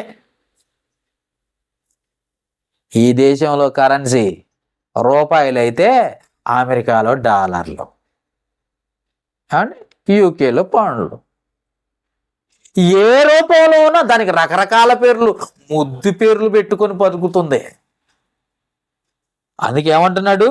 చేతి మీద వేసుకుందంట, నొసటి మీద ముద్ర వేసినట్లు. ముద్ర అనగా ఆ మృగం పేరైనను దాని పేరిట సంఖ్య అయినను గలవాడు తప్ప క్రయ విక్రయములు చేయుటకు మరి ఎవనికి అధికారము లేకుండానట్లు అది వారిని బలవంతం చేస్తుంది. డబ్బు కొను అమ్ము, కొను అమ్ము. ఇక దేవుడు లేడు. ఎంతసేపుకు వస్తువులు కొంటావా, బంగారం కొంటావా, బట్టలు కొంటావా, ఇల్లు కొంటావా, వాకిలు కొంటావా, పొలం కొంటావా, ప్లాట్లు కొంటావా? ఖాళీగా ఉండకు. సంపాదించు కొను, అమ్ము కొను. చివరికి వంగబావ టైపు నిన్ను మోసం చేస్తుంది. ఆ ముసలి పులు ఉందే, పళ్ళు లేవు, నాకు బంగారు కడియ ఉంది, ఇది తీసుకొని నువ్వు బ్రతుకుదు కాని రా, అది ఇస్తున్నారా, ఫ్రీకి ఇస్తున్నారా అంటుంది. అంతే. ఇదంతా ప్లాన్ అంతా ఎవరిదో తెలుసా? అపవాది గాడిది. అపవాది అనే క్రూర మృగము మరొక క్రూర మృగాన్ని తయారు చేసింది. ఆ క్రూర మృగమే కరెన్సీ. ఆ క్రూర మృగమే డబ్బు. దానికోసమే ఈరోజు సేవకులుగా మారుతున్నారు చాలామంది. సినిమా యాక్టర్లు కూడా సేవకులు అయిపోయారు డబ్బు కోసమే. అర్థమైందా? ఒక్కొక్కడు డైరెక్టర్లు అయిపోతున్నారు డబ్బు కోసమే. ఏమండి, ఆ డబ్బు కోసం ఎంతగా దిగజారిపోతున్నారంటే చివరికి తనను తాను చంపుకునే స్థాయికి దిగజారిపోతున్నారు. కాబట్టి జ్ఞాపకం చేసుకోండి, ఎవరా క్రూర మృగం అంటే డబ్బు, కరెన్సీ నోటు, మనుషుల యొక్కయు, పక్షుల యొక్కయు, చతుష్పాద జంతువుల యొక్కయు, పురుగుల యొక్కయు ప్రతిమా రూపాన్ని మార్చేసుకుని నమస్కారం చేస్తున్నారు, పూజిస్తున్నారు, నమస్కారం చేస్తున్నారు. రోమిలకు రాసిన పత్రిక 1వ అధ్యాయం 25వ వచనంలో పూజ చేస్తున్నారట, సేవిస్తున్నారట. మామూలు విషయం కాదు, పూజ చేస్తున్నారు, సేవిస్తున్నారు. కాబట్టి జ్ఞాపకం చేసుకోండి, ఆ క్రూర మృగానికి మనం దండం పెట్టేవారిగా ఉండకూడదు. అవసరమైతే కాళ్ళ దగ్గర ఉంచాలి కానీ తల దగ్గర పెట్టుకోకూడదు. దానికోసం నమస్కారాలు చేయొద్దు, దానికోసం ప్రయాసపడొద్దు. క్రీస్తునందు ప్రయాసపడు, వ్యర్థం కాదు. డబ్బు కోసం ప్రయాసపడితే నీ జీవితమే పోతుంది. నువ్వు దేవుని కోసం బతుకు, దేవుని కోసమే ఉండు, దేవుని కోసమే చనిపో, అప్పుడు పరలోకానికి వెళ్తావు. సంపాదించుకోవటానికి బ్యాంకు బ్యాలెన్స్ పెంచుకోవటానికి బ్రతికితే మాత్రం నువ్వు ఖచ్చితంగా ఆ మృగానికి దండం పెడుతున్నావు, నమస్కారం పెడుతున్నావు, నరకానికి వెళ్ళిపోతావు. జాగ్రత్త. అర్థమైందా? సృష్టికర్త కోడ్లో 666 లేదా 616లో ఎవరి క్రూర మృగము అన్న అంశం మనం నేర్చుకున్నాం. తర్వాత 666లో ఆ మనిషిని సంఖ్య ఏంటో వచ్చే వారం నేర్చుకోవడానికి ప్రయత్నం చేద్దాం. ప్రార్థన చేసుకుందాం. జీవము గల తండ్రి, కృప కలిగిన దేవ, మహోన్నతుడ, మీకే స్తుతులు స్తోత్రాలు చెల్లిస్తున్నా. ఇప్పటి వరకు విన్న మాటలు నా మాటలుగా కాక నీ మాటలుగా నీ బిడ్డలకు తెలియజేశాం. ఈ మాటలు విన్నవారు, చూసేవారిని దీవించండి, ఆశీర్వదించండి. వారి హృదయాల్లో ఈ మాటలు పడి ఫలించినట్లుగా సహాయం చేయండి. ఇంకా క్షుణ్ణంగా పరిశీలించి ధ్యానించి నీ వాక్యాన్ని నేర్చుకున్నట్టు ఒక ఆసక్తి చూపే బిడ్డలుగా నీ బిడ్డను సిద్ధపరచుకోమని, అనేకులను నీ తట్టు త్రిపుట కోరుకు ప్రయాసపడుతుండగా మీరే మాకు తోడుగా ఉండి జ్ఞానమును వివేచన అనుగ్రహించమని ఈ మనవలు మా ప్రభువును లోకరక్షకుడు క్రీస్తు యేసు నామమున అడిగి వేడుకొనుచున్నాము మా పరమ తండ్రి. ఆమేన్.